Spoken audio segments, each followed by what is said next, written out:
రాజ్యమేది లేదు గాని రాణిలాగా చూసుకుంటా, కోట కట్టలేను గాని కళ్ళల్లో నిన్నే దాచుకుంటా. రాత ఎట్లా రాసి ఉన్నా ఆ మార్చి నీతో రాసుకుంటా. స్వర్గమంటూ ఉన్నదంటే అది నీతోనే ప్రతిరోజు పంచుకుంటా. నిన్ను గన్న మీ నాన్న కన్నా అల్లారు ముద్దుగా సాదుకుంటా. నీకు కోపం వస్తే కొంత దూరం ఉంటా, నువ్వు గీత గీస్తే నేను దాటనంటా.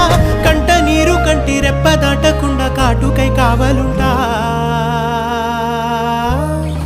రాంబాయి నీ మీద నాకు మనసాయనే, ఏనాడు నిన్ను వీడిపోని నీడైతనే.